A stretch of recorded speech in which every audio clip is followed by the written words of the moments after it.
పడుకుంటానండి, మంచి మంచి లాక్కొచ్చి మరి వ్యాన్ ఎక్కిచ్చారు. రామరావణ్ణి దౌడ మీద కొట్టేసి మరి లాక్కొచ్చి ఎక్కిచ్చారండి. నాకు అసలు ఒంట్లో బాగాలేస్తారు, అయినా నన్ను బలవంతంగా పెట్టి వ్యాన్ ఎక్కిచ్చారండి. కొట్టేసి మరి వ్యాన్ ఎక్కిచ్చారండి మమ్మల్ని. ఫస్ట్ మా బాస్ దగ్గర నుంచి మొత్తం అన్ని కూడా పడగొట్టుకుంటూ వస్తారు సార్.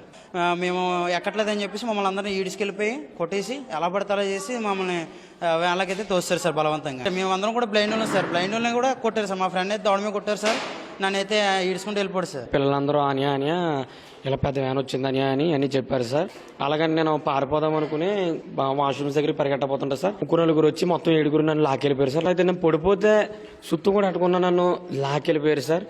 నాకు అదే బాధకరంగా అనిపించింది సార్. స్నానం చేయడానికి వాటర్ పట్టుకున్నాను సార్. అలా వాటర్ పట్టుకున్నాను సార్, బకెట్ తోసేసారు సార్. అవి హాట్ వాటర్ నా చేయి మీద పడ్డాయి సార్. చాలా మ్యాన్ హ్యాండ్లింగ్ చేశారు సార్. ఒక ఆయన నన్ను ఇలాగ షోల్డర్ పట్టుకుని లాగాడు, నన్ను ఇక్కడ ఒక ఆయన కొట్టాడు సార్. వదిలేయండి సార్ అన్నా సార్. ఏంట్రా మీరు ఎక్కువ చేస్తున్నారన్నా, తగ్గించుకొని ఎక్కండే అన్నారు సార్. మేమైతే సార్ చాలా విధాలుగా మమ్మల్ని బాధ పెట్టారు సార్.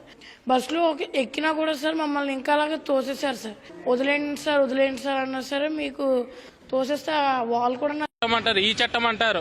ఏ చట్టం ఉంది సార్? ఈ బ్లైండ్ పిల్లల్ని ఇలా చేస్తుంటే ఆఖరికి పోలీసు వాళ్ళు, రెవెన్యూ వాళ్ళు, వీఆర్ఓలు వీళ్ళందరూ వచ్చేసి మా ఫోన్స్ తీసుకున్నారు.